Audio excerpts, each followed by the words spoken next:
Ici, le but de l'exercice, c'est de montrer que quand un groupe topologique est un sous-groupe qui est ouvert, il est aussi fermé. Donc ça, je le vois un peu comme une manière de dire que les groupes topologiques, c'est très peu connexe, parce que tu as beaucoup d'ensembles qui sont à la fois ouverts et fermés. Ok. En fait, la preuve, elle est très simple.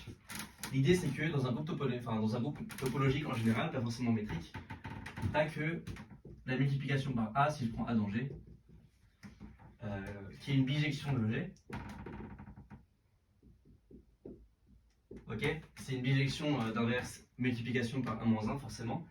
Et bah ça t'impose que c'est C0. Ça c'est pas, on ne veut pas le prouver de base. Faut qu'on suppose, enfin c'est un des axiomes d'un groupe topologique. Donc l'idée c'est que on va dire que si j'ai H inclus dans G un sous-groupe ouvert, le complémentaire de H, je vais montrer qu'il est ouvert. Bah, ça va être l'union pour A qui n'est pas dans H de AH. En gros, si tu regardes un sous-groupe d'un groupe, le groupe il est partitionné en fonction des classes à gauche du groupe. C'est la preuve du théorème de Lagrange.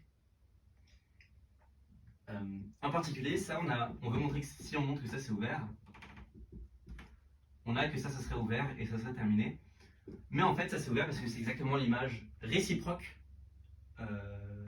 de M A-1 par H.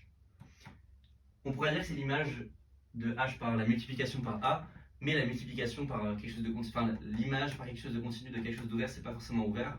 Donc le plus simple c'est de dire que c'est c'est l'image réciproque de la multiplication par A-1 de H, c'est AH. Ça c'est ouvert, donc ça aussi. Moralité, si j'ai un sous-groupe qui est ouvert, il est forcément fermé.